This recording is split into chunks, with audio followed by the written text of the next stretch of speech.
Recently, we have seen President Biden proposing a project of a Build Back Better World in the G7 meeting, and they agreed to it. And most of the world is taking it as a rival project to BRI of China that was launched about 7, 8 years back.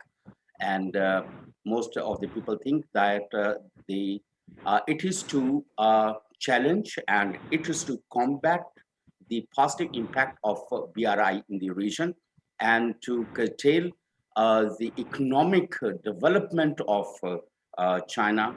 And perhaps there are several other notions attached to this project. Still, we don't have any idea what this B3W would be, because the outline is yet to be revealed by the G7 countries. And let's see what it would be. But meanwhile, we have organized today's webinar to see what impact B3W would have in the region. And we have today with us Senator Mushahid Hussain Sayed, Chairman, Senate Standing Committee on Defense, and Lieutenant General retired Asad Durrani Sahab, former Chief ISI and geopolitical analyst. And we will be having Riham Khan from London. And we will also have Tolga Sekman, a geopolitical analyst from Istanbul, and Soumya Avasthi from India. She is a PhD candidate and working on researching on the regional affairs. And it would be a good combo of different thoughts and opinions that we will be having today. And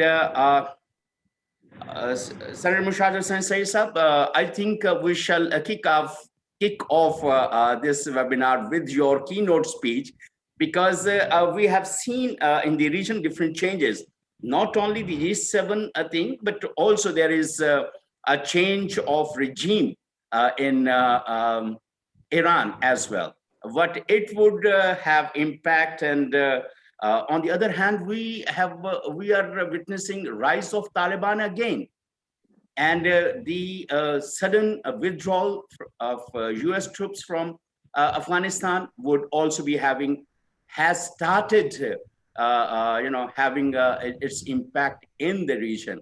And thirdly, the Biden has said B3W would change the fate of the people in the region and in the world, and yet we have no idea about it. Please share your thoughts about it. Senator Mushahid Hussain Sayed, please go ahead.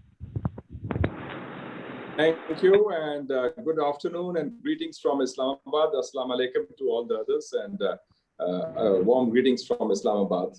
Thank you for organizing this very timely initiative on a subject which is very topical and relevant. And you just mentioned about the Afghan Taliban, and you also mentioned about Iran. So I'll come to that in a moment. I feel that I'm very disappointed that President Biden, who came after President Trump, has missed quite a historic opportunity, that this was a time to bring all the countries together to face the biggest challenge that humanity has faced in a lifetime, namely the coronavirus pandemic. And whether it was the issue of vaccines, whether it's the issue of facing the challenge collectively, because this is a common threat, this should have been the #1 item on the agenda of the new American administration. But it seems that the mindset of President Biden's administration is similar to that of Obama also. And most of his team is a holdover from Obama's team, that they are obsessed with igniting what I would call a new Cold War against China, basically. And his visits are more in the form of a recruitment drive to recruit new allies. If you see, the first summit he had was with the Quad, which is Australia, Japan, and India. Then he had the G7 in England, and again the focus was on China. Then he went to Brussels, and again the focus was on China. And it's very interesting that NATO summit, which was in Brussels, and NATO is North Atlantic Treaty Organization. China is not part of the North Atlantic region, but NATO has now got a new mission statement, a new enemy, if you will. They are now saying that China is a very primary challenge, even for NATO countries, interestingly. They already had this view about Russia, but now it's China. And then even when on 16th of June, when Biden had a meeting with Putin in Geneva, I think the endeavor was basically to separate or de-link Russia from China, because he had warm words for Putin. He said he's a tough person. He also said that he's a worthy adversary, and then he didn't invite Ukraine to join NATO. And then there's the Nord Stream gas pipeline, which is funded by Russia. They didn't oppose it. So I think that the endeavor is, the obsession is, the focus is China.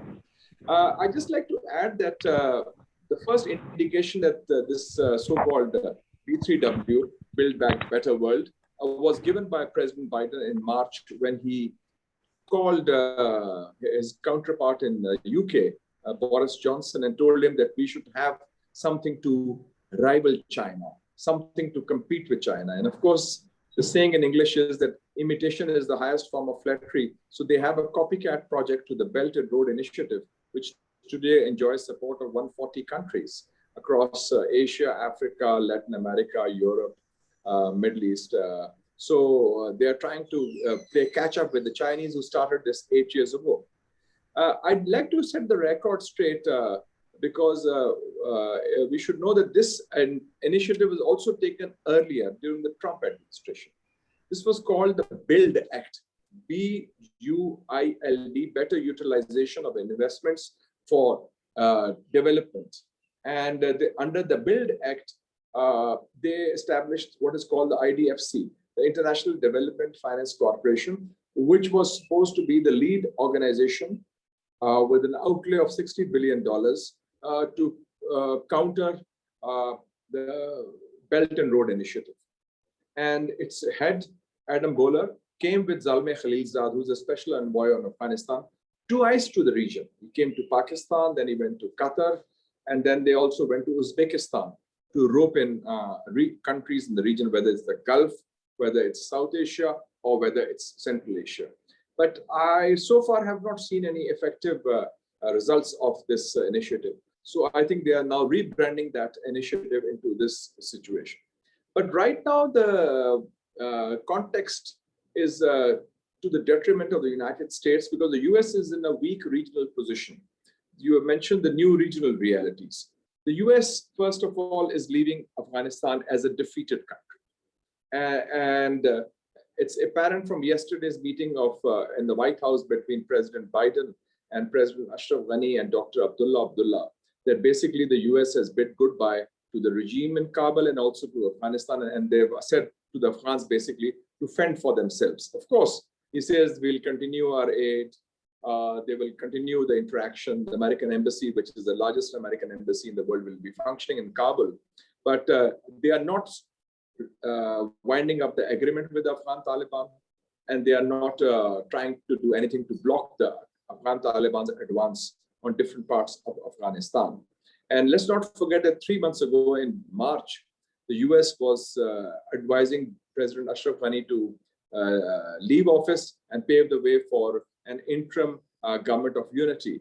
And they were seeking his exit, but having failed to pressure and coerce President Ghani into leaving, now they, of course, gave him a photo opportunity. But I think it will remain that. I don't see a more proactive American role on that. So on Afghanistan, the American image has been big dented. It's yesterday once more what happened in Indochina in the 70s, Vietnam and Cambodia and Laos. It's happening again in Afghanistan. They're leaving lock, stock, and barrel, and they're leaving a devastated and divided country. Secondly, I think also I'd like to mention that the doors have been closed for American bases in our region. Pakistan has said emphatically, no, we are very clear. The government or the opposition, and especially the opposition, has taken a very strong position. And I think that it's very clear that Pakistani territory will not be allowed to be used by the United States, either for its boots on the ground or for CIA operations or for even the military contractors, because they want to have an intelligence presence to keep an eye on Afghanistan or to be used if and when necessary. And I'm also informed that the Russians have told their friends in Uzbekistan, Tajikistan, and Kyrgyzstan not to give bases to the Americans. So I think that at least in South Asia, in Pakistan, and in Central Asia, in these three countries, the doors have been closed. So Americans will now have to look at options in other countries. They have bases all across in the Gulf, especially in UAE, and Qatar, Kuwait, and Saudi Arabia. And they also have the Fifth Fleet at the presence, and also aircraft carriers and the Arabian Sea. Then the other new development, of course, is the elections in Iran. President Ibrahim Raisi is there. And President Ibrahim Raisi, in his first press conference 3 days ago, was asked by the CNN whether he will meet Biden. He said, no, I'm not going to see him because the Americans have reneged on that agreement. So I see that Iran will stand firm. And although there are talks in progress, the 7th round of talks is taking place in Vienna. But I believe that under pressure from Israel, the Israeli army chief is currently visiting Washington, D.C. The Americans might postpone those talks or delay those talks, which are indirect talks with the Iranians through the European countries for revival of the nuclear accord. And we might see the makings of a new Iran, China, and Russia axis in the region based on commonality of interest. And please don't forget that Russia also is in a good position in the Middle East. Russia has now very good relations with Iran. They have a presence in Syria. They have saved the Bashar al-Assad regime along with Iran. And they also have very good relations with Turkey. And Turkey has bought S-400 missiles from Russia. So Russia now has an ingress, and Turkey is a member of NATO. And despite that, they have bought these missiles. And President Erdogan has still standing firm on his relationship with Russia, despite his meeting with Biden last week in Brussels. So in that context, the US finds itself in difficulty. They have one strong ally here. In the Middle East, they have Israel, but they also have a strong ally in India and South Asia. But India is now on the back foot. India is on the defensive because Modi's policies have backfired internally because of COVID-19 disaster, because of the economy in a bad shape, and also because his policies on occupied Kashmir, his annexation has been rejected and resisted by the Kashmiri people. So in that context, you can see that Modi also held talks yesterday with some of the Kashmiri leaders, including Muslim leaders from different parties, and all of them demanded only one thing, that the 5th August 2019 annexation of occupied Kashmir is illegal, it's unacceptable, and they will not accept the status quo. And many of them also demanded that Pakistan should be brought into the situation, and there should be talks with Pakistan from the Indian side. So overall, I think that the US scenario, although they are now very eager for a new Cold War, they don't seem promising. I feel that the American military-industrial complex, the warning of which was first given by President Eisenhower in 1960, although he was the former general himself, that shows that the American military-industrial complex, or the American security establishment, is always keen to look for an enemy. They had the Soviet Union in the Cold War, then they talked of Islam in Muslim countries, and they battered the whole region after 9/11. They squandered $6.5 trillion on futile wars in Afghanistan, on Iraq, on Libya, on Syria, in Somalia, and parts of Pakistan also. And the end result is the whole region has been devastated and destabilized. So in that context, no new lessons have been learned, and President Biden's approach and mindset seems to be determined by the American security establishment. And in that regard, I would say at least President Trump had a refreshing view. He realized that, and he was one of the few critics of the American wars in Iraq and in Afghanistan. And although Biden has been a supporter of both the wars, even he was a senator. So in that context, I think that Pakistan has strategic space. The US needs Pakistan for the Afghan situation. I don't know how much we can deliver. We also have limited leverage on the situation there. But we have, Russia is keen to have an outreach with Pakistan, China. We have a solid relationship. And yesterday's announcement of establishing a new steering committee shows that Pakistan-China relations remain the pivot of Pakistan's foreign policy. And we have good relations with Iran, Turkey, and Saudi Arabia also. So we have strategic space, and Modi, for the first time, is on the defensive. He has sent overtures to Pakistan to talk to us on various issues through the back channel. So let's see how the situation develops. But this American ambitious plan to counter China, to me, seems to be a non-starter. I think that a lot of the things are not going to be in place, but what we are going to see is a lot of demonization. And finally, I'd like to say that please read, as a supplement to this B3W, is the Strategic Competition Act, which has been tabled in the American Congress. This is an act of 280 pages. And one of the elements in the act is a $300 million annual outlay. It is a part of information warfare against China. So you will see a lot of massive propaganda blitz, propaganda campaign launched against China. And friends of China also may come into the crossfire, I think. So we have to be very careful how we play our cards. But we have a very strategic perspective. Our core interests are in the region, and the core interests are linked with China. And they're not at the expense of any third country. It doesn't mean that we have a zero-sum game approach, that it's either China or the US. We would like to have a very good relation with the US based on reciprocity and equality, but not as part of any new Cold War, which we reject as an outmoded expression of a mindset that has no place in 21st century, which is the Asian century. And I hope that the Americans learn this lesson fast, rather than repeating old mistakes, which will have the same consequences which the old mistakes had. So on that note, I will close, and I look forward to a very productive session with other friends and colleagues from different parts of the world. And I would say, finally, stay safe. God bless you all, and look forward. And thank you, Munir Saab, for taking this initiative. You always provide a very inclusive and platform of diverse and distinguished ladies and gentlemen who are there to make their contribution in this battle of ideas in a global world where so much is changing so fast. Thank you. Thank you, Senator Mushaid, for your wonderful deliberation and highlighting different aspects and prospects for the region. But I want to ask a very popular question.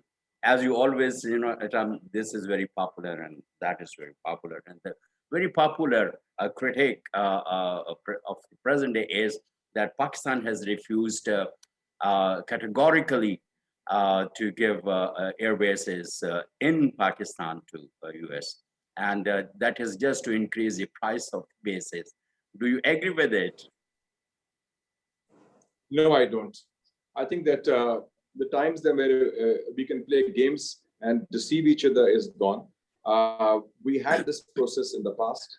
And if you remember, on 12th of April 2012, the Parliament of Pakistan passed and approved unanimously the terms of engagement with the US. At that time, there were covert American bases, CIA bases. One was in Balochistan, Shamsi base, from where drones used to be used for attacking targets, not just in Afghanistan, but even within Pakistan. That were closed after the incident of November 2011, called the Slala incident, when then for 7 months, we closed the ground lines of communication of the NATO troops. And we said, we don't want any money in return. We want an apology. And the Americans refused to give an apology initially. But when we forced it on them, I was one of those who drafted the terms of the engagement because I was part of the Parliamentary Committee on National Security. Then they finally apologized. And then we opened the ground lines of communications, which are called GLOCs. And in that context, we made it very clear that no bases, no boots on the ground would be acceptable. So it's not a bargain being thing like General Zia said, peanuts, and we wanted something more in return. It's a no more question of money or other interests. It's a question of our paramount core national security interests, which preclude the possibility of Pakistani territory being used, because otherwise we'll be sucked into America's war, because we already see a situation in Afghanistan where if the Afghan Taliban, the Americans are gone, they'll train their guns on Pakistan for using our territory against them. And we can't, that's unacceptable for for our people and for our national interest. Okay, that's great that Pakistan has learned that Pakistan has to be on the side of the neighborhood, and the hegemonic approaches shall not go on to influence Pakistan's own foreign policy and socio-economic issues. Thank you so much, Senator Mushahid Hussain Sayyid Saab. Now I would like to go to Somia Avasti, if you are around. Somia Avasti is not around. So, Yes, actually there is internet connectivity issue, so I'll keep my video off so that I am more audible okay. and there's a clarity. So to begin with, these are my, thank you so much for giving me this opportunity to be part of this August company, especially the Senator Mushahid Hussain Saab and also General Asad Asad Durrani, and I have been listening and reading to the stories of his tenure in ISI. So it's a great opportunity to be part of this panel. Just to say something about the B3W initiative, I feel that it is sounding appealing and it definitely promises a better future for coming generations. And if you talk about India's position on the B3W, India has not given anything uh, in concrete out of it. And they have said that we are supporting the initiative in spirit. However, they are going to read the proposal in detail so that they can assess its deliverability. However, Indian Prime Minister at the conference had also talked about One Earth, One Health motto, and also asked the G7 countries to waive off the patent, the trips from the vaccine, so that it can reach to the masses at large, because health is a priority at the moment given the bad pandemic situation. However, there are certain challenges which the G7 countries have ignored, and I certainly agree with Senator, because there are certain challenges which I have not come across any statement by these leaders, and especially it was about the COVID vaccine, which should be the priority for everybody in the world, and they haven't discussed that, and especially in that regard where there is a conflict zone, where there is the fragile states like Africa region, and in the Afghanistan or Sudan, wherever there is a problem, we need to reach out to those people first to get the vaccination done on time, because that should be the priority. And as far as this project of B3W versus BRI is concerned, I will say the least, because I'm not an expert in this region, this subject. But I feel somewhere there is there is going to be more transparency if there is a group of countries coming together for infrastructure development, whereas a unanimous decision taken by the country. And otherwise, if you compare it with BRI, there is China, which is single-handedly making all the decisions and is at the helm of affairs. So we see that there is some lack of transparency there, and there is also a lot of trade in bargain over there in case of BRI. So we have come to know that there is the entire national electric grid which has been leased out from Laos to China in return of the infrastructure development that China has promised. Similarly, Hambantota has been leased out for 99 years. And then there is Malacca Gateway. Again, it is leased out for 99 years. And Djibouti, Gwadar, which is, again, these places are leased out. Now, you may see that there is a profit in getting an infrastructure development at one hand. But when you talk about infrastructure development, you have to ensure that there is a security and benefit for the masses where the construction or the development is taking place. And in this case, we have seen that wherever the Chinese laborers are working or the engineers are working, they are trying to dominate the region with the language, with other cultural issues. Especially, I came across an interview by somebody from Nepal, and he was running a restaurant in the region where the construction was taking place, and he said that we are forced by the Chinese to put up a board in Chinese language and prepare meals as per their desires, and the timings are also because of them fluctuated. So these are some of the issues which may not come out in the news, but these accumulate to a serious problem where we see that China is trying to dominate. Whereas if you compare, although it's too early to compare actually, but even if you start to compare with B3W, when there are more than one party involved in the program, then you have more transparency. You are accountable because not everybody is going to be like-minded when it comes to development programs. And to end, what I want to say about B3W is that everything said and done, but where is the money going to come from? That is the biggest question that the US or the G7 members have not yet answered. So I think we must wait for the entire proposal to be rolled out for the public to read and go through before we analyze anything in letter.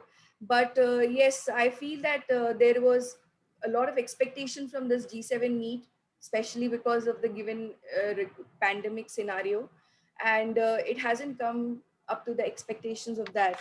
And let's hope that the countries at WTC approve the waiver application that has been pushed by India and Brazil together for free for non not paid for the free trade exchange of knowledge on the vaccines and the making of vaccines. Thank you.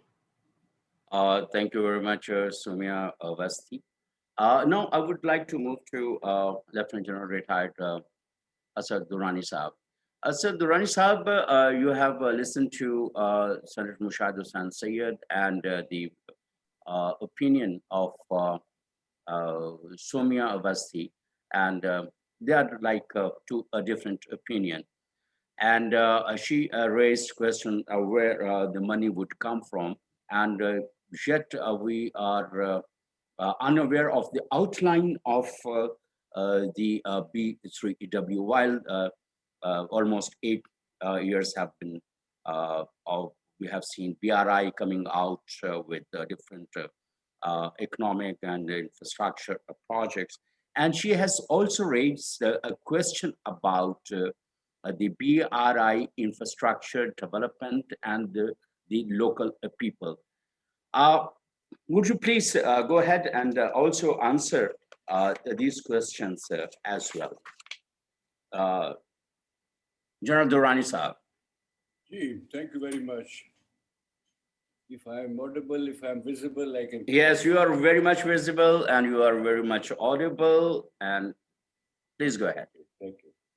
I think the point of money I'll address a little later, but to start with, let's try and figure out how the two concepts can work. It's true, it's about, call it Pakistan, China-US rivalry, or Thucydides' trap, about which thousands of years ago someone said about the rising powers and the declining powers. Pankaj Malik, an Indian intellectual, has described it the best. America's obsession with anything that can diminish its status. Now, if that be so, I can quite understand why they would come up with a concept like this.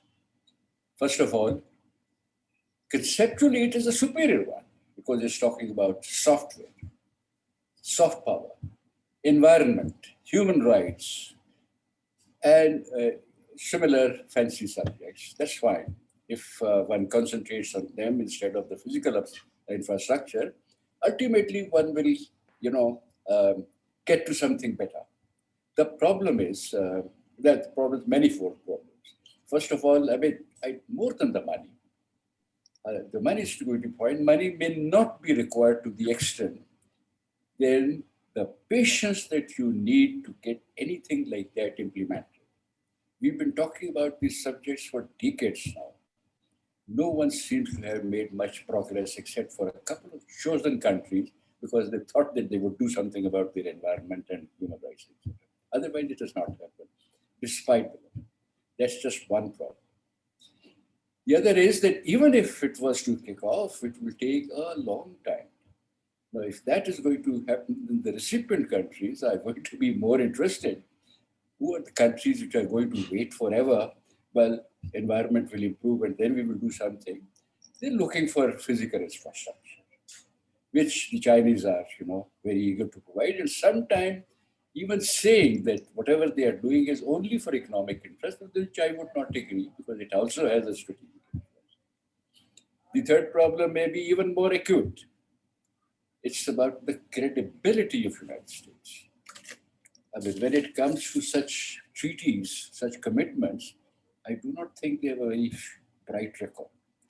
Going back, abandoning their projects, Afghanistan is just one of them, but abandoning these projects is the norm. The term once used was America does not cut and run. Well, the history says it has always cut and run. Now, that being the problem, what do we do? Intentions becoming so suspect in case of the United States. It's not about it's not about the development in the recipient countries. It is about its rivalry. It is somehow or other to win the countries away from China, because China is playing the big game. Certainly, if we have to ever talk about the new great game in the area, the Chinese seem to be leading it along with Russia.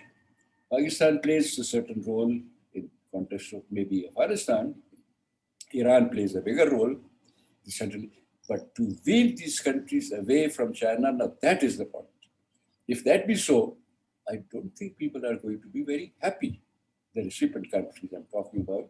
But also, as we have pointed out, what about the G7? They have not committed any money. They have not even made a commitment because they also have their own interests.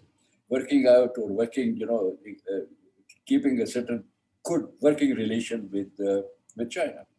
So they are also going to be lukewarm about this. They may make such statements even in G7, regardless of whatever else in a NATO meeting, but they know that China and Russia, the gas pipeline, the economic interest, now that matters to them much more.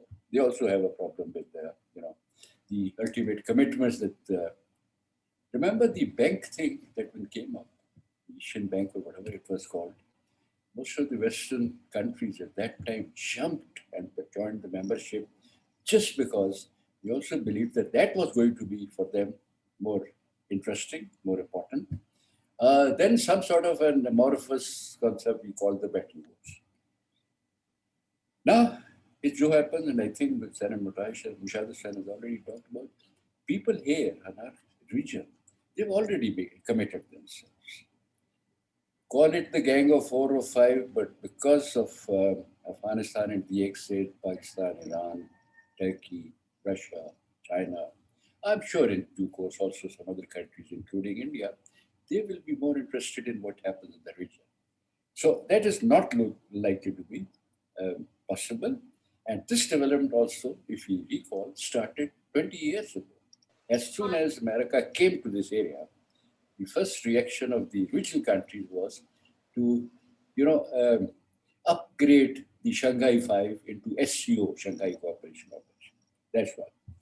As far as the doubts about the BRI are concerned, one has heard about them very often.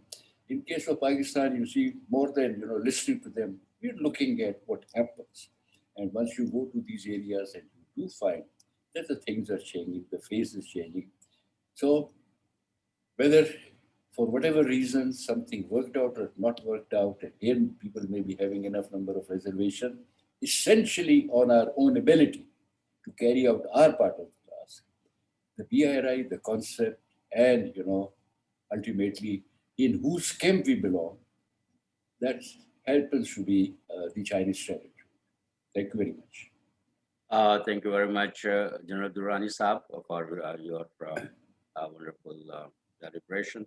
And now this is really we need to think about, do you really, General Durrani, think that Pakistan, Iran, Turkey, Russia, and China would formally come together? They have inclination, and they have a little bit same sort of thinking about the region and approaches, but they don't have any formal, what do you call, a strategic partnership or collaboration agreed on. And even SCO is more sort of a socio-economic development, not strategic sort of. In that context, do you think like the five forces in the region would come together for strategic collaboration?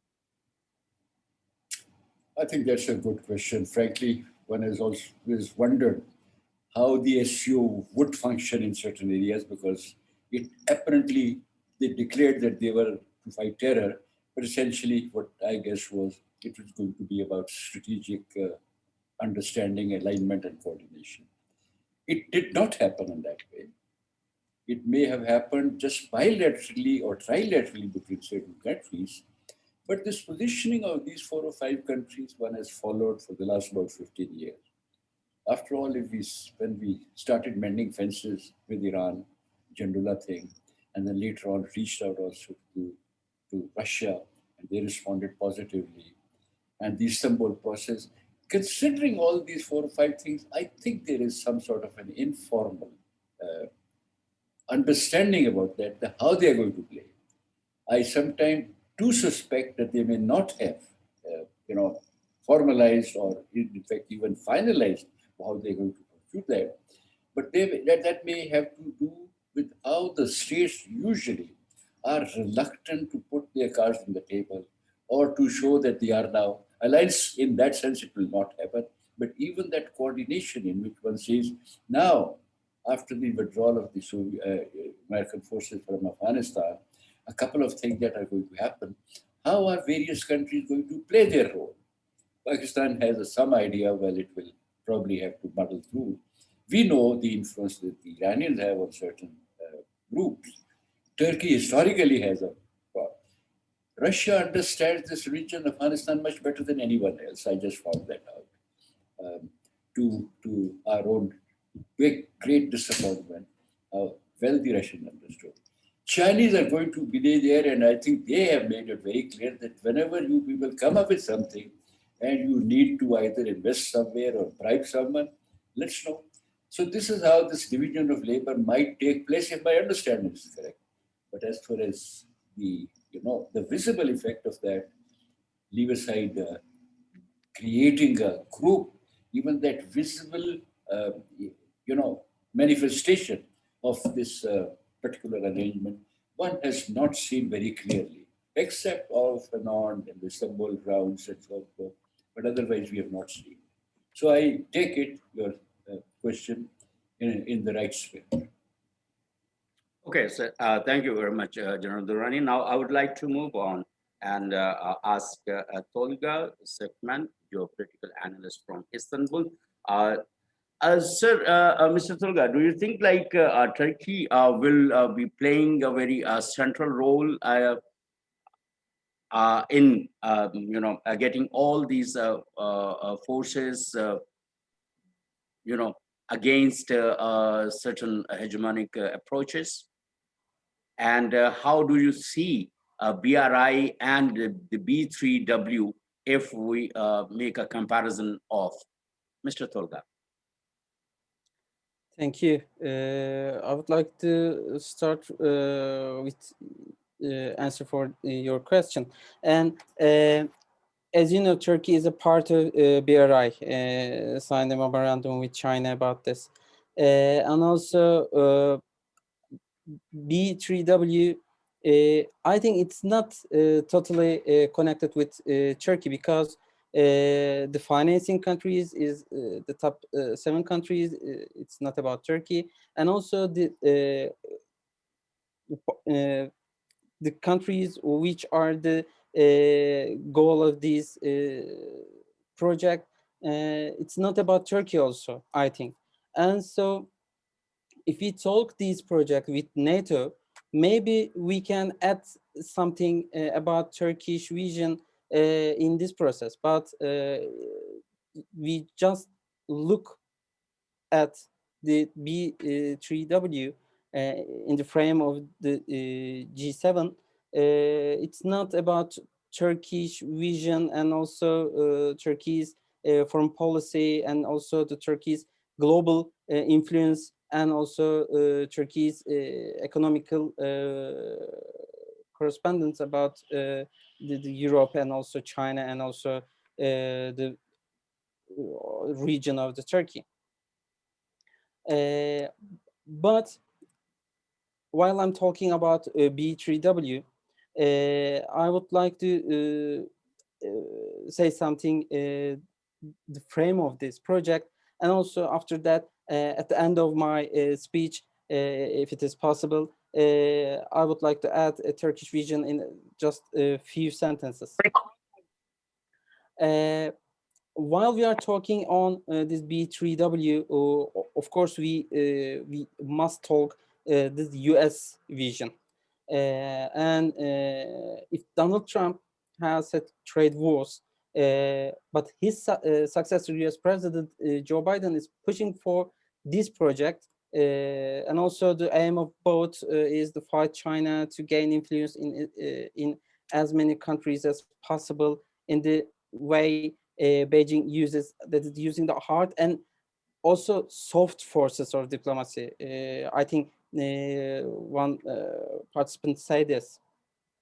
And compared to the post-World War II, dominance the US has achieved, China may seem relatively new to the game. However, China has already made great strides in the business of making friends with influencing countries. It should not be forgotten that Beijing's BRI project is a big global game, but they learned this game from the USA. Marshall Aids, framed by the US with the Truman Doctrine, supported the economic development of Europe for the basis of US-centered globalization. The countries it supported with approximately $13 billion and military ammunition also contributed to the consolidation of the US global power position. But Beijing has learned this lesson well, that the budget of the $4.2 trillion has been mentioned so far for the BRI. Loans, grants, investments, something like that. Since its launch in 2013, this initiative has covered infrastructure projects in nearly 140 countries, including Turkey and including G7 member Italy. It's so important, especially while we are talking B3W. Before this G7 summit, Biden expressed his dissatisfaction with the relations of the European friends with China and emphasized that they should implement a project like Chinese BRI project in the EU. At the G7 summit in Britain, the initiative put forward by Biden for this was accepted. Also, we should underline this project,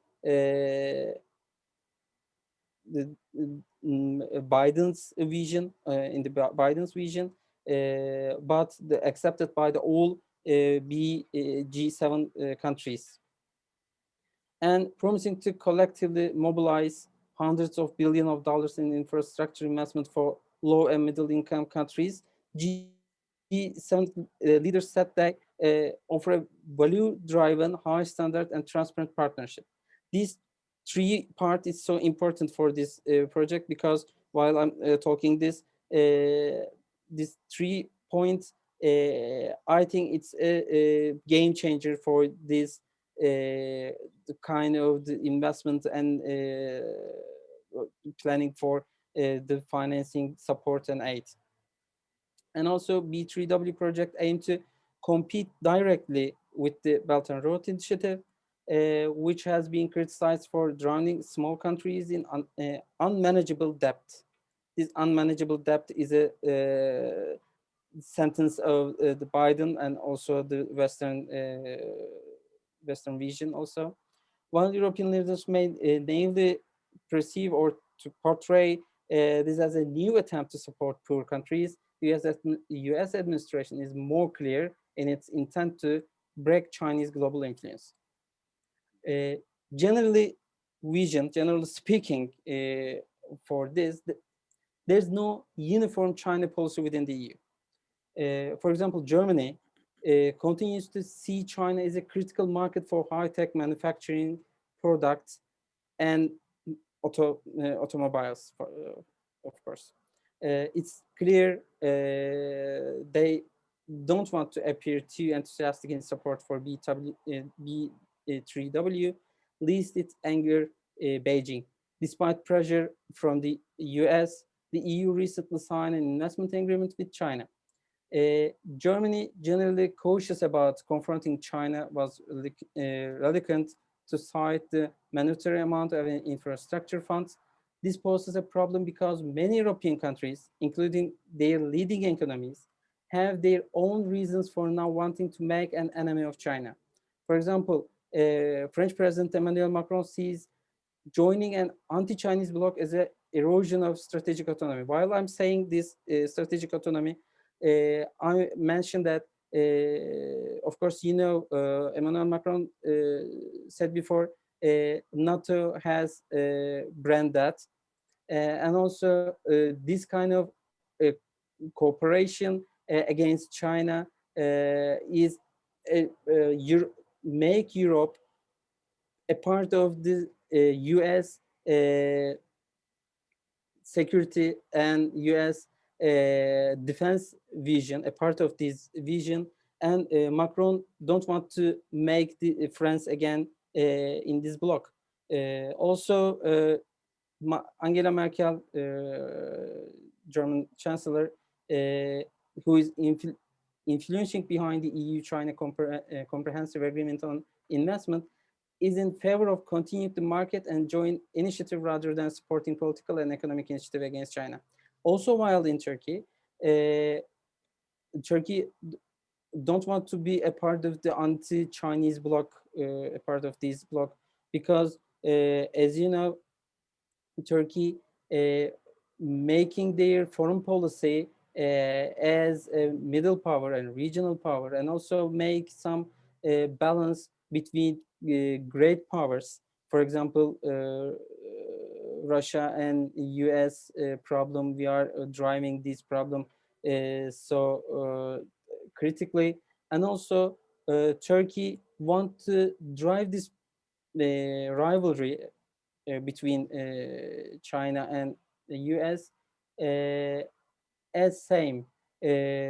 Both of them will, both of them are a part of Turkish foreign policy. And in announcing the B3W initiative, Joe Biden said the program will help reduce $40 trillion need for infrastructure project in the developing world. The language of the Biden administration rhetoric on other key metrics, such as the construction of flexible supply chain that undermine Chinese dominance, whereas announced it will take a series of actions against Chinese state-sponsored capitalism. It's so again important state-sponsored capitalism, said Biden underlined this, and also is this action is suitably blurred. I mentioned this. I mentioned while said this. What is the main program? It's not totally clear right now. And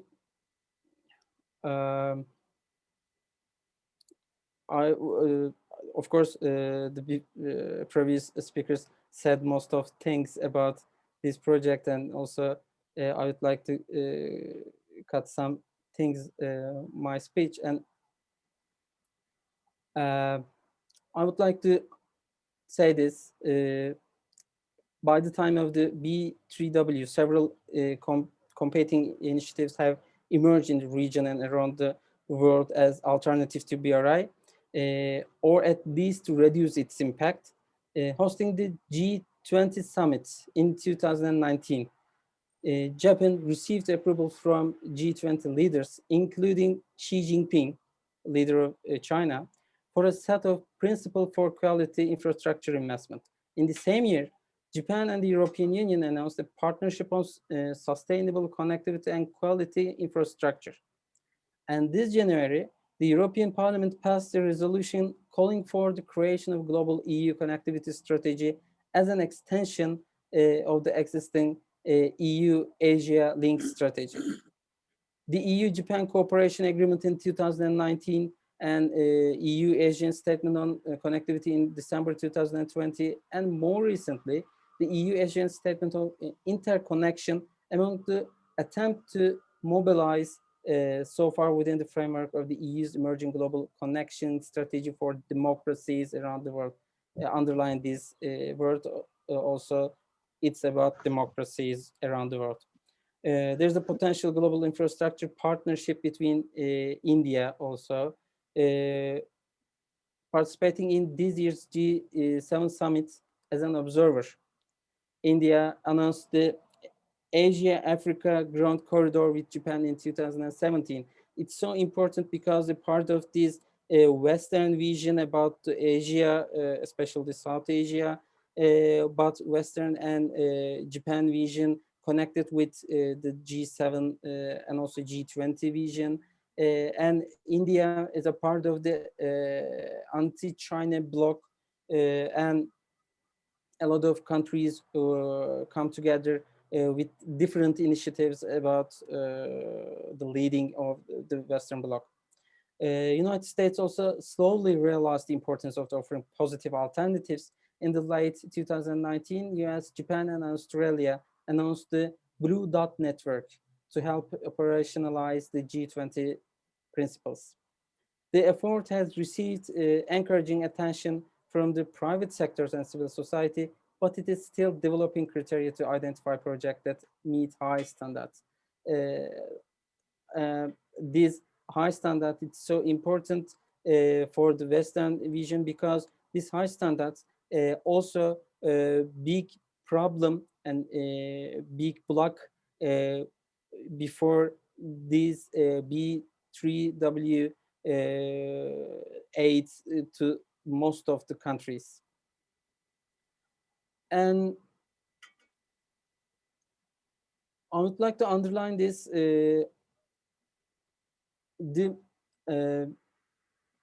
for B3W financing needs, the G7 and its partners adopt the coordination of private sector's capital movements through methods such as financial institutions and accelerated investment.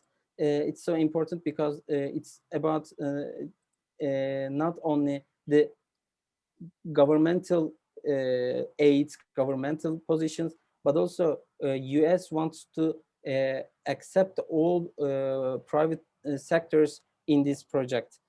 The US stressed that it will be a leading partner and will launch multiple agencies to meet B3W's development finance needs. Thus, the Washington administration will also complement local infrastructure investment. It will create new opportunities for the US to demonstrate its competitiveness abroad and create jobs at home. It's the same with China, I think, because while China making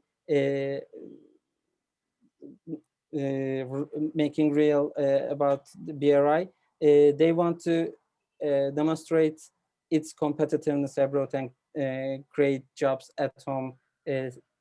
Same. And White House use of phrase other like-minded partners in relations to B3W suggests that funding can only flow to democracies. Of course, again, underline this other like-minded partner. It's so important because he mentioned about these democracies all around the world.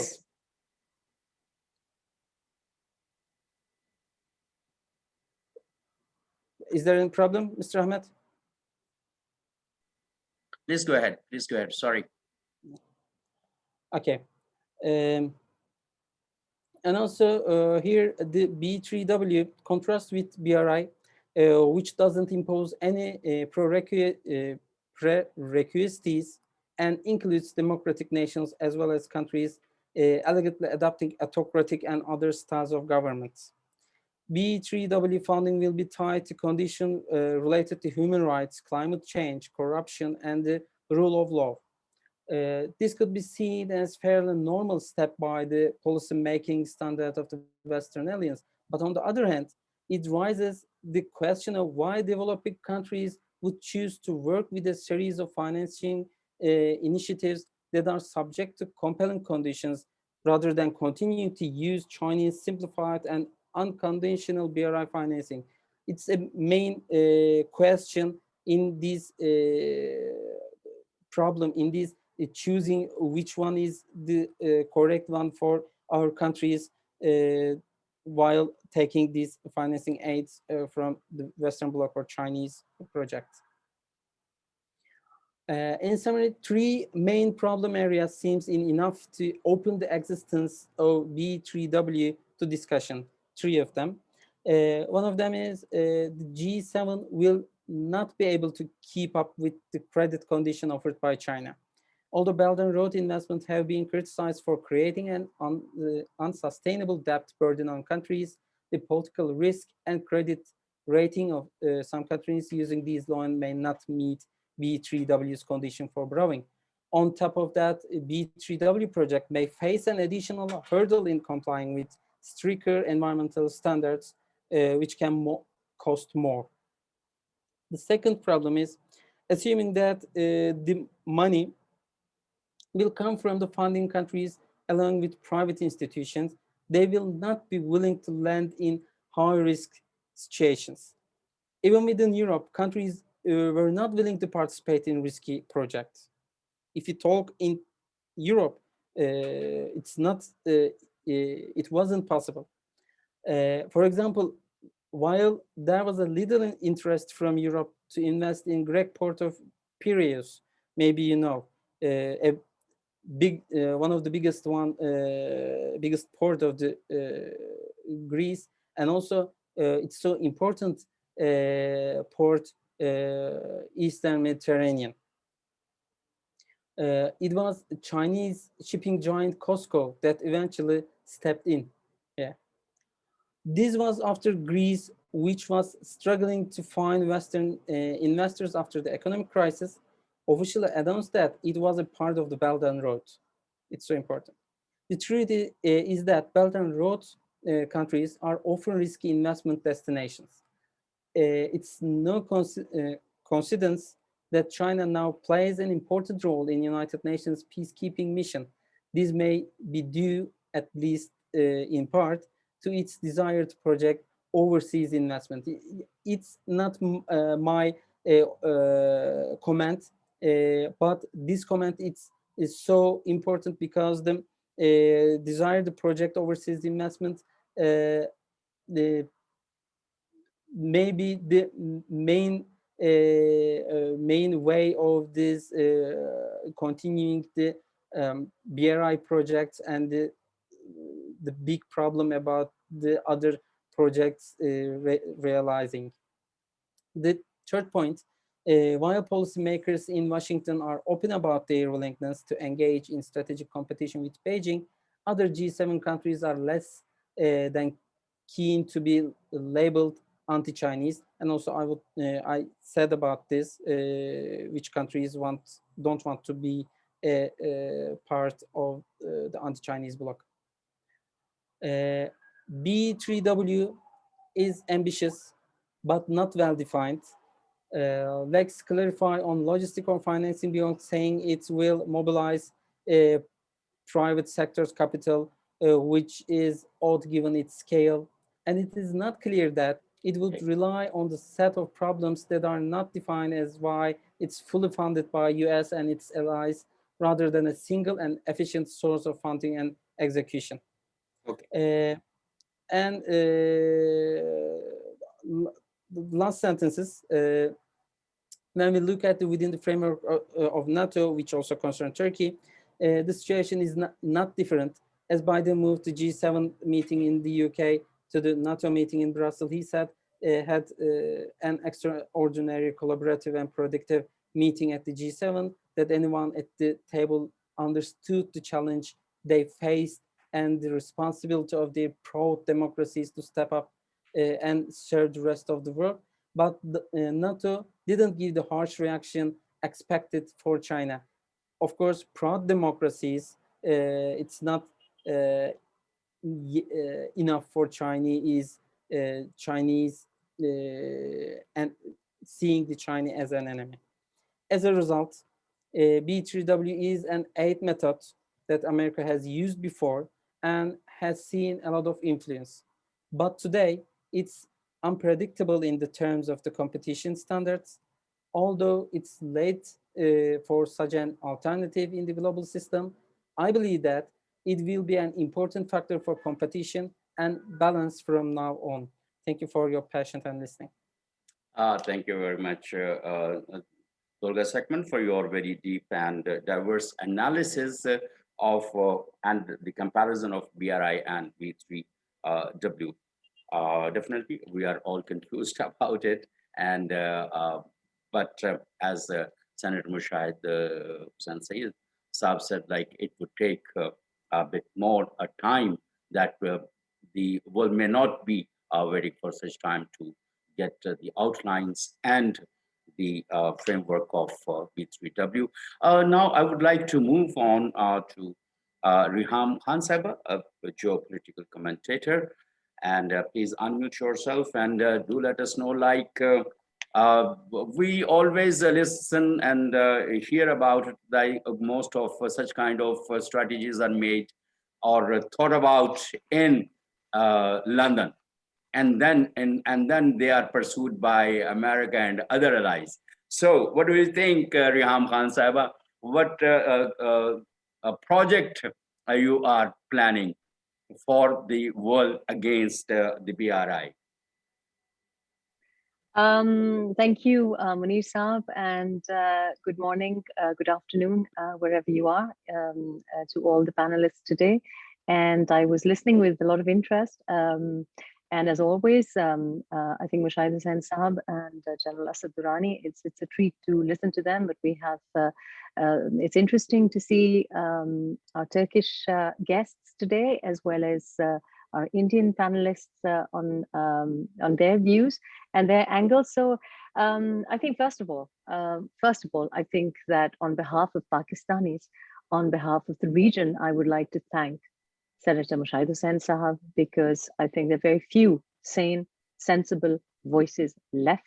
And every morning when we wake up fairly demotivated, demoralized, confused, and we find that our chief executive is also quite confused, it's very heartening to know that someone has read, someone has taken to the floor of the House and managed to get a commitment out of the incumbent government. And this is very important.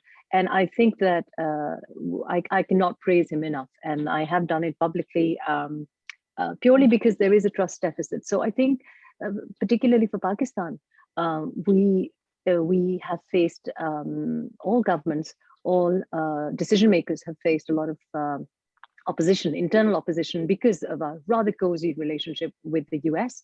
And in the past, we've been perhaps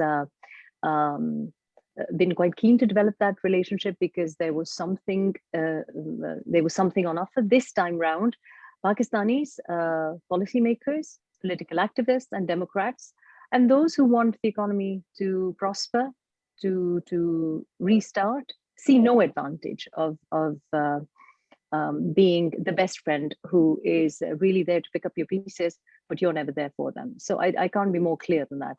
Alhamdulillah, I have nothing to do with the G7. It's quite interesting, you know, build back better world. It's a typical sort of American scripting, which is, as you know, beautiful. The world is impressed by the scripts from Hollywood, and we know that they are very good at building a narrative. And I think that has been their main forte. And so why I'm thanking Mushahid Hussain Saab is because I think that the fact that the US, since Biden has come into power, has made no contact with the Prime Minister. We have seen these admissions. We have had no interest or engagement from the Biden administration. In fact, we have seen rather confusing or rather sort of, a disinterest in Pakistan. And there are many, many evidences to reinforce that idea. So I found this quite interesting, this Build Back Better world. The number of times I've heard these rather overambitious and do I dare to say rather grandiose illusions of grandeur that the US has. And as many of the panelists have already pointed out, that it seems like a plan that they have rushed into. It's, as I say, too late to the party. I think that had they been thinking about this for years, obviously there was no support. One could blame the Trump years, but I think that even before that, this engagement or these ambitious plans, these rather extensive, the 6 strategic initiatives that they have announced, there has been no work done, even in the US. So the lobbying, if you look at the state of affairs in the US, they've really lacked the support even in Congress. They have faced a lot of criticism within the US. And then to be rallying these democracies across the world, particularly the strong or the rather developed democracies of the G7 countries, it seems like it's a rushed attempt. It doesn't seem to be as our Turkish guest has said, it doesn't seem to be well thought out. We don't know what to say about it because I think they're not very clear themselves. So it's, like I said, it's a great plan, but it is a plan. And as General Asad Durrani has mentioned, that it's, they're a few years behind. It's going to take a long, long time. And if we sort of compare it with the One Belt, One Road initiative, if we only compare it to the flagship project, the China-Pak Economic Corridor, the CPEC, that has been in the pipeline for a very long time. And even the CPEC in Pakistan and the One Belt, One Road across the world hasn't really progressed at the speed that the Chinese would have liked. And it's for a number of reasons. So one of the biggest problems, as General Asad Durrani and our Indian panelist has pointed out, is where's the money coming from? The money happens to be non-existent. In the US, they have seen the worst economic crisis. It was a struggling economy pre-COVID, but post-COVID, there's unemployment. There's a huge a divisive society that we see. So there are lots of internal problems. The economy isn't doing that great. Particularly if you look at this project and the B3W saying that they will invest in health and infrastructure in medium-sized economies or sort of struggling, developing democracies, I wonder what would US citizens think of this statement where their health system is under a lot of pressure and they're facing a lot of it's an upward challenge for the Biden administration. So where is this money coming from? Now, one must say that if you talk about the private sector, like our Turkish panelist has said, with the private sector, I can tell you from the UK, for example, that when we talk to private investors and we talk about investing in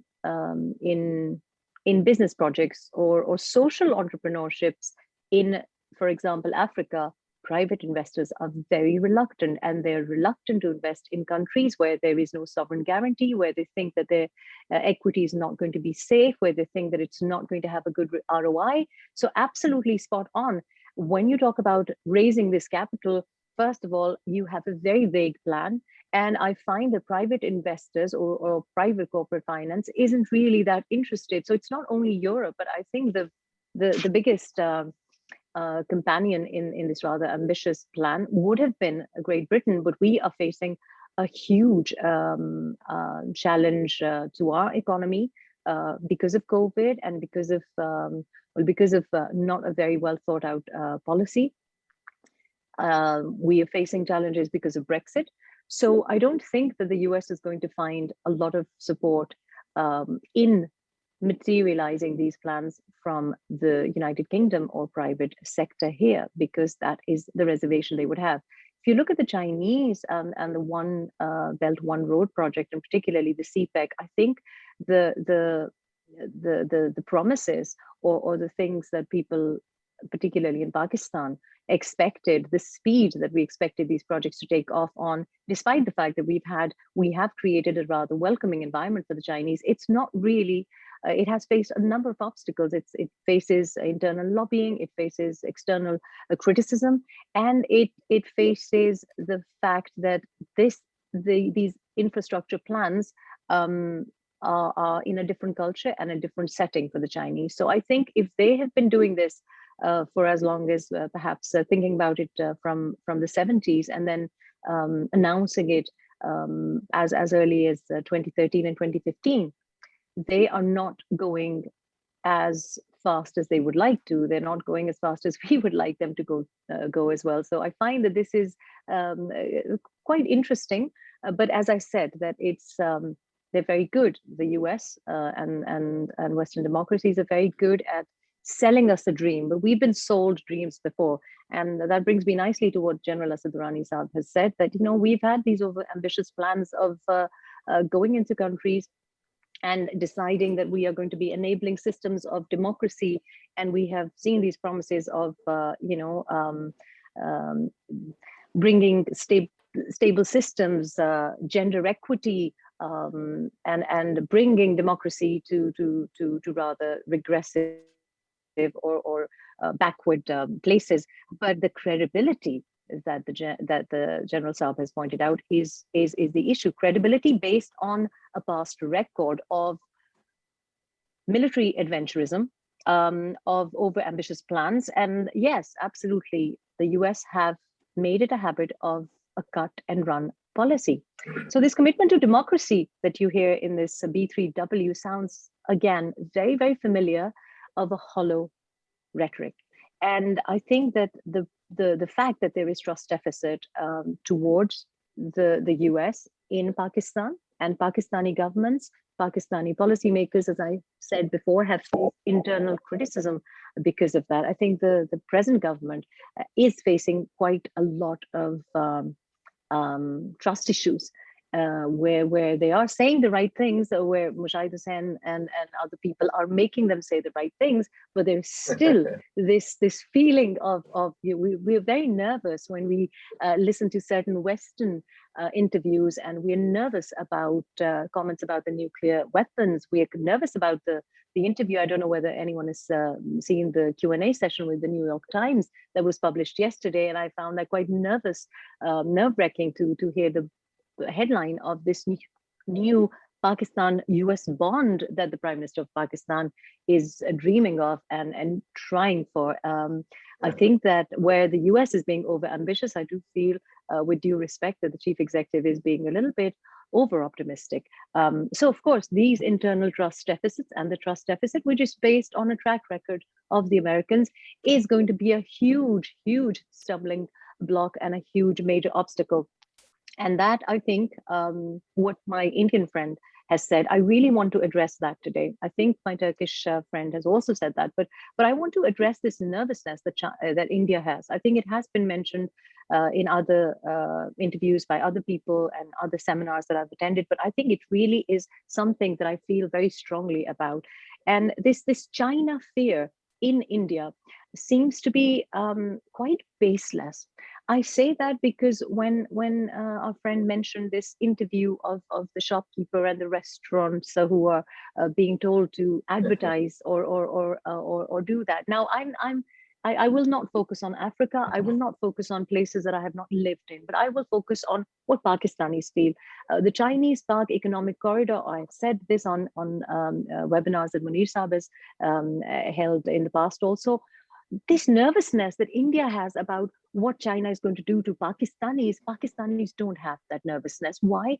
Because culturally, and I've explained this before if you've not been on previous webinars, that us Pakistanis, particularly those who are directly affected by living in the areas that the Chinese-Pak Economic Corridor is going to be running through, we don't have that fear. We don't have that fear because we've had a culture overlap, a historical tradition, heritage overlap for centuries. So it goes way back to the 7th century. We don't have any problems with what will happen to our religious sensibilities, because we understand that we've had a very long Islamic heritage in China, and we are not nervous about it. So I've said this repeatedly, that, for example, my family, both sides, my maternal and paternal side um, happen to be on the CPEC, and we don't have a problem with the culture, the language, the overlap. The Chinese have been in our areas for over 40 years, and we've assimilated their culture. Chinese food in Pakistan, for example, doesn't really look like anything that you'd find in China. It doesn't look like American Chinese food. It looks like Pakistani Chinese food, and the Chinese have adapted to our tastes. So I think this nervousness, we are connecting to each other via this app. We are connecting to each other on Clubhouse. We are connecting to each other on Twitter. I think borders don't really should not really make us this this paranoid anymore, because we are already defying geographical borders because of the way we are connecting via the lifestyles we have via these apps. And I think that the language and culture fear or lose out on it, I think is a paranoia that India needs to address, and we'd be very happy to tackle that for them. Having said that, why is this happening? Because of what Mushaida Sayyid said about the media propaganda, which we've been seeing building up against the Chinese.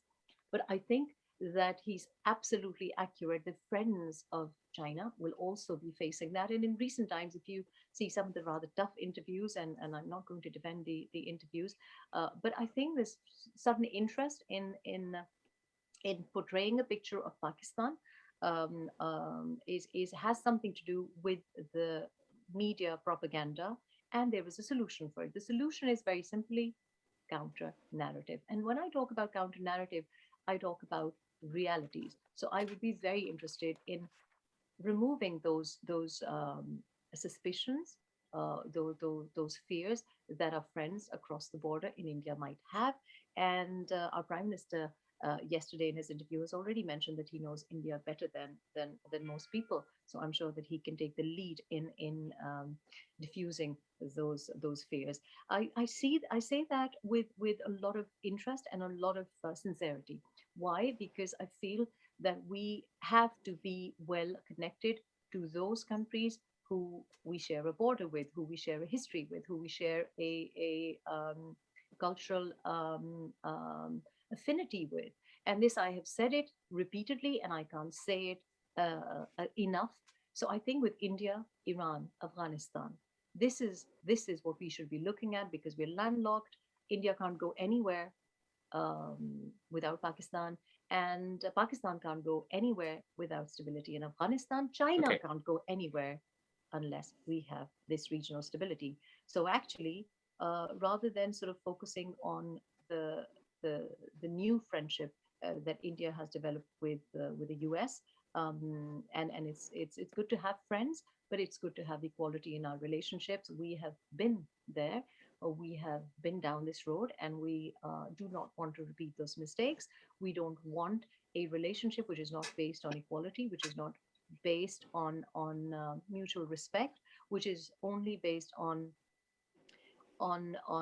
giving us targets that are perhaps too difficult for us to achieve. So I think that Okay. this commitment to geo-economic strategy, Pakistanis feel very strongly about it. It is coming from the top, and that is what we should be focusing about. I'm not too worried about this B3W, to be quite honest, because building an alternative to the CPEC is going to take quite a long time. But I am concerned about the propaganda. I am quite concerned about the media narrative that it that is something that we really need to worry about. It was interesting that our Turkish friend said that Turkey is not affected by the B3W. You don't have to have a road going through your region or infrastructure being built in your region to be affected by it. In Pakistan, we are very keen to develop a relationship with Turkey on a new basis, a more strong and more feasible relationship. I find that this is shared on the ground. Pakistanis feel that we are perhaps, we quite frankly, there's a lot of goodwill towards Turkey as opposed to other countries, even perhaps other Muslim states. I think that we quite like, we are enamored by Turkey is the word I'm looking for, and that emotion is obviously quite shared even Okay. by the incumbent government and by the people who are heading the government at this time. Okay. Having said that, recent relationship or meetings between Joe Biden and Erdogan have been viewed with a lot of nervousness in Pakistan. I'm pleased that Mushahid Saab, who's a great advocate and very optimistic, has built our confidence. But I think confidence building is key. So confidence building for Pakistan, confidence building for China in their relationship with Pakistan and with India also is imperative to counter any negative propaganda, but also to make sure that this time it is geo-economic and that it is a balanced relationship.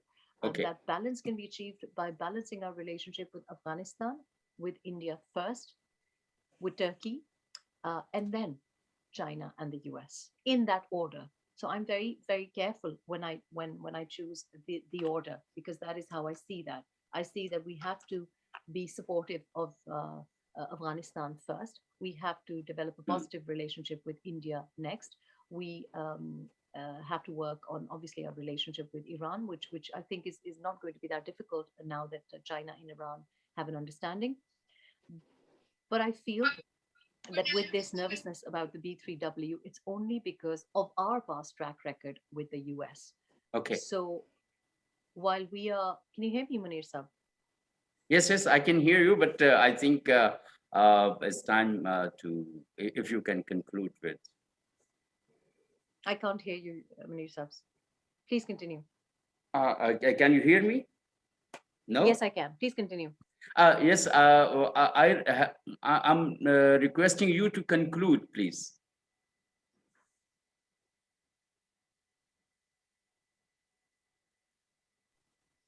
Yes, that's all I wanted to say. Thank you. Okay, thank you, Riham Khan, for giving us a little more dimensions to this BRI and B3W and the social context and the regional context that we are definitely looking for.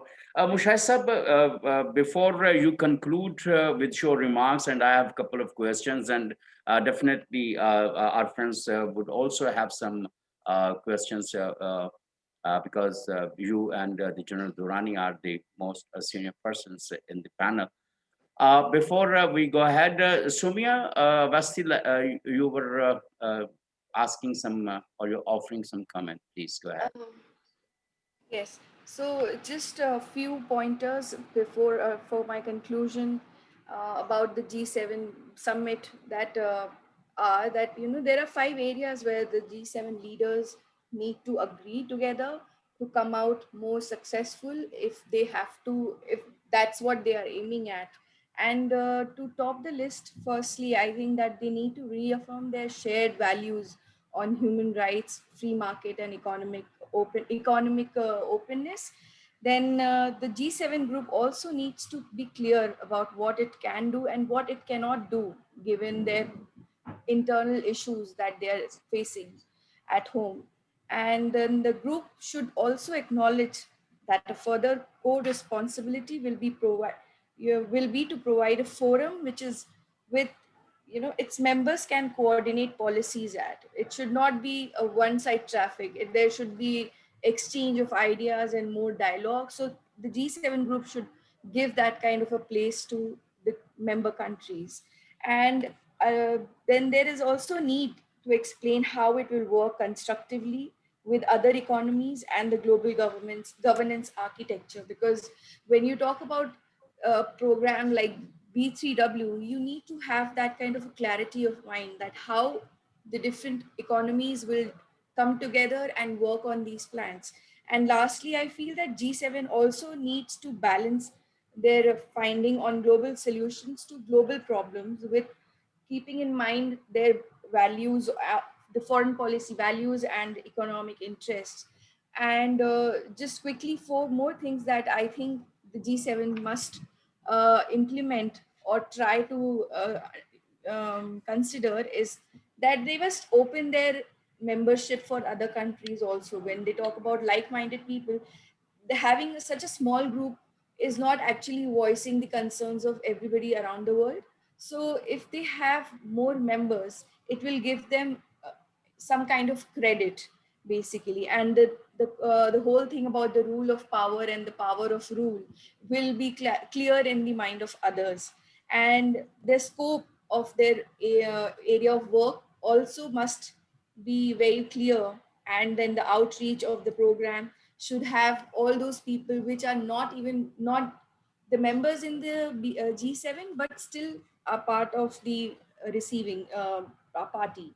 And also there should be very much of there should be a lot of clarity over what are the tools and the working methods that the G7 members are going to take when they talk about programs like B3W, or for that matter anything related to climate change or economy, free market. We need a lot of clarity on these things and a lot of honesty to be kept in Okay. mind. The same Okay. values that G7 talk about. Thank you.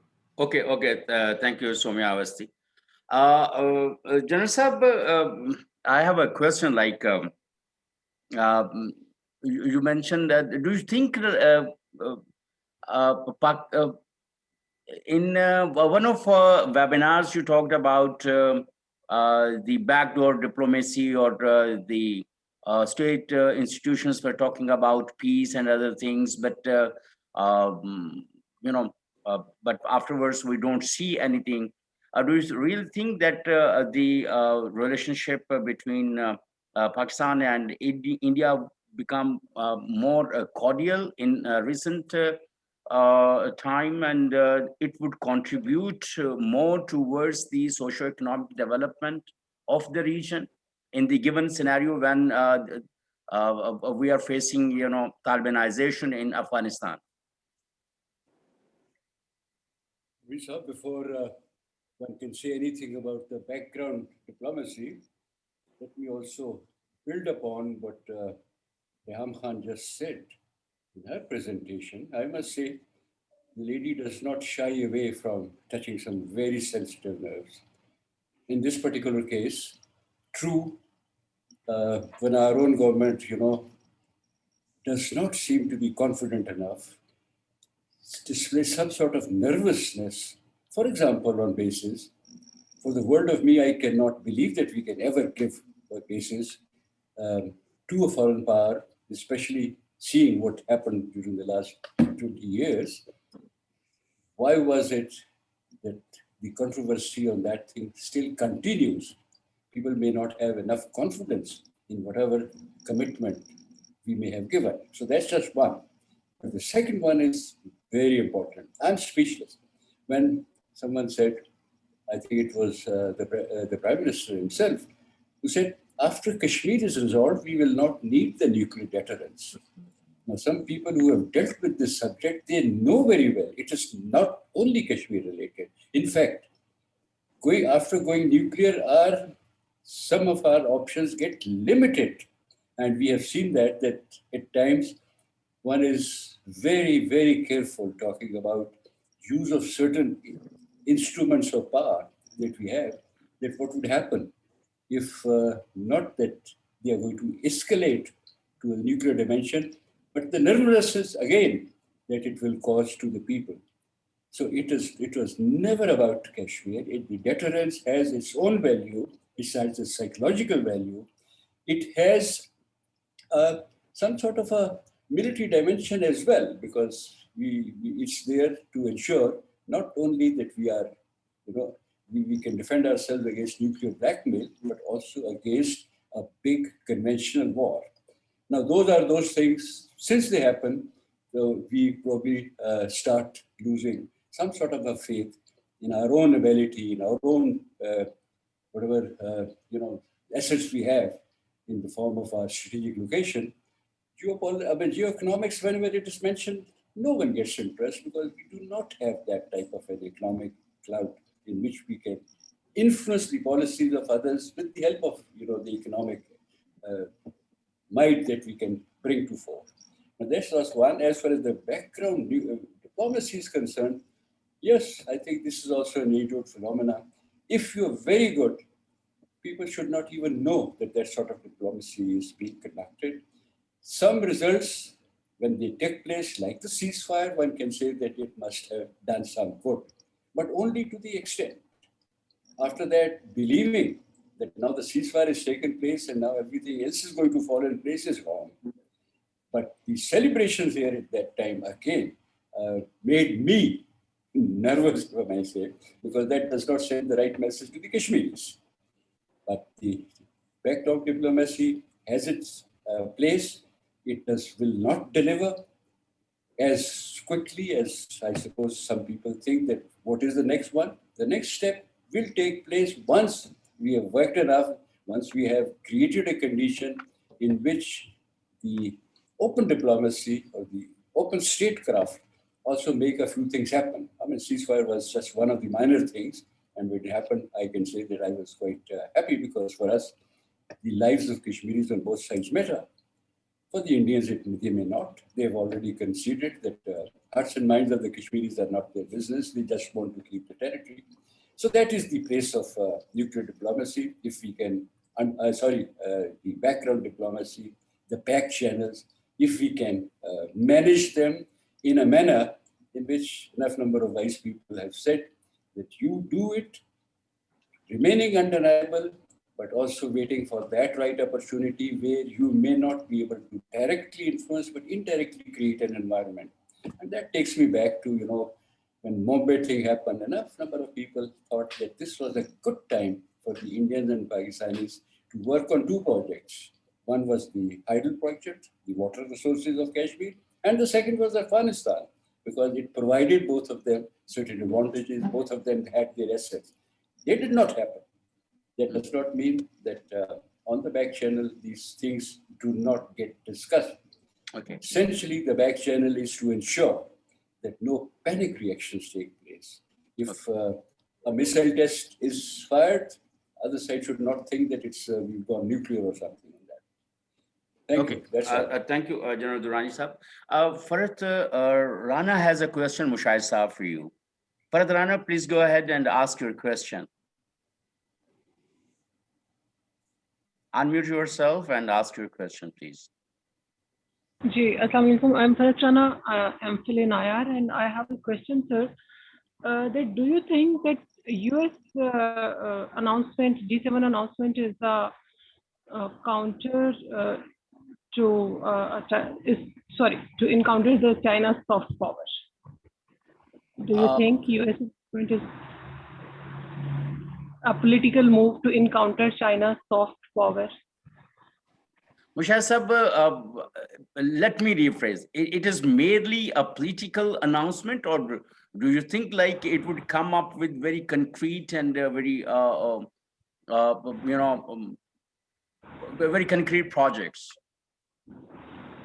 I think that, as I mentioned, thank you, Ms. Rana, for your question. It's very pertinent because I mentioned earlier that the Strategic Competition Act, which is currently in the US Congress, presented by both the Democrats and the Republicans. It's 280 pages long. So, you don't have to read the act, but there is a section on countering Chinese influence. Please read that section. And according to this draft bill, if it is enacted into law, every year the Congress will sanction $300 million USD, United States dollars, 300 million, for what I would call a propaganda campaign against China, against the BRI, which would also, of course, affect Pakistan because Pakistan has a lot of soft power is very key. And I would also like to recommend, because we have a lady from India also, Ms. Somia, that please read I read a very good article by Kanti Bajpai, who has just finished a book called India versus China, Why They Are Not Friends. He wrote a column in the Indian Express on 23rd of June. And the column is, why does China consistently beat India on soft power? This is very, very key. And finally, I'd like to also add on this issue of soft power. You see, Riham Khan Sahib, in a very thoughtful comments, she mentioned Hollywood and how they have mobilized everything.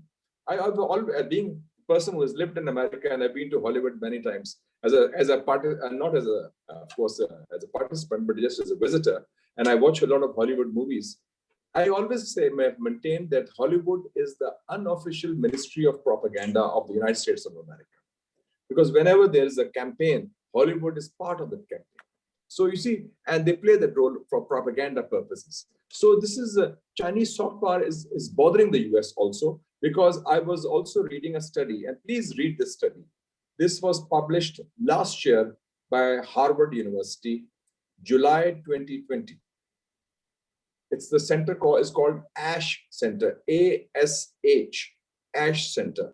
It's the first definitive, thorough, sustained study, empirical and research study on Chinese public opinion in the last 15 years, based on interviews of 32,000 Chinese spread from 2003 onwards. And this study, which you will not find by the American media or Western media, says that the satisfaction level of Chinese citizens about their government, about the Communist Party of China, about the system of governance is, you know what, a whopping 95%. So, you know, this is a shame. And they are either very satisfied or reasonably satisfied. So this is a very, very high satisfaction level, certainly higher than what the Americans think of their own government in the US. So I think the soft power issue is a very bothersome issue. And that's why the Americans have closed down Chinese media outlets.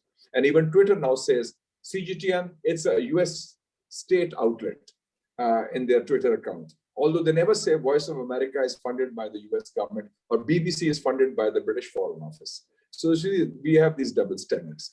And I have just one or two other comments I like to make because we are coming to the conclusion. Ms. Somia had mentioned about Hambantota and the Chinese death trap and so forth. I would like to, because I like to quote from the original sources. I don't want to quote from sources in Pakistan because opinions are fine. Everybody can have an opinion. People are entitled to their views, but people are not entitled to their facts. I would say, Ms. Somia, please read the article in the American publication, The Atlantic, 6th of February, 2021. It's called The Myth of the Chinese Debt Trap.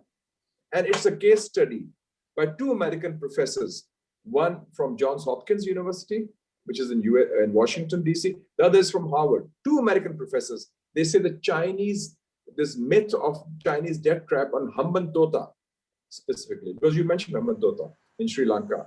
It's a myth, and they call it's a lie, L-I-E, lie, jhoot hai. So you see, we should know the facts very clearly. And please read the book of Mr. Kanti Bajpai also to know the facts. And one last question I'd like to say about Aryam Khan Sahib also mentioned, Jaran Durrani Sahib also mentioned. The core issue is, see, you have copycat versions, it happens all the time. Indians copy us, we copy them, we compete with each other, this happens. Iran, Turkey do that, Iran, Saudi Arabia do that. The core issue is credibility. In the international system, the issue is credibility. When the US, after 20 years, is cutting and running from Afghanistan, when the US talks of a rules-based order, but when it comes to Palestine, they were, and the G7 countries were part of that, of the process supporting Israel. And if you talk of a conference of democracies, and with shining India and shining Israel as partners in arms of the United States and Western democracies, I think that will be a sham.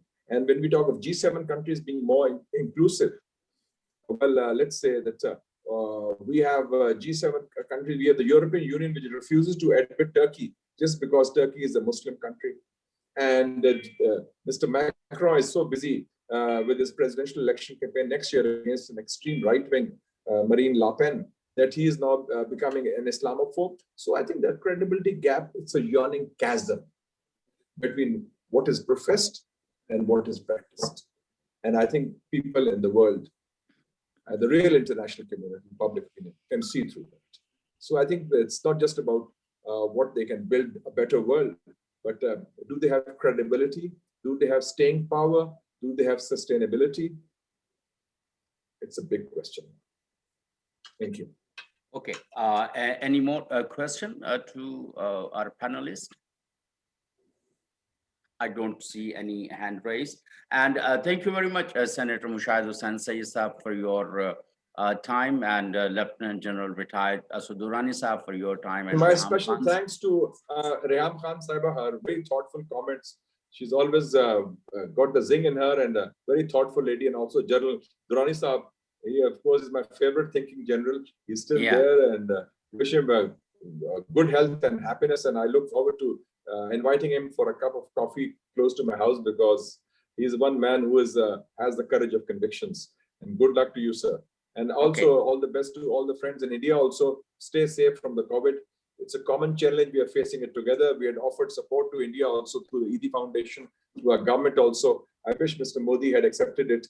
And we also offered to the Punjab government, Mr. Maninder Saab, Singh Saab, but it was refused. So I think let's all be large-hearted and let's build a better world for all of us. And our children and our project. Thank you. Thank you, sir. Yeah. Okay. Thank you, Reham Khan Sabha, for joining us, and Soumya Avasti from Delhi, and Tolga Sakman from Istanbul. And let's meet next Saturday, inshallah, with a new webinar. Thank you very much for joining us on our different social media platforms. And take care. Wish you all the best. Bye.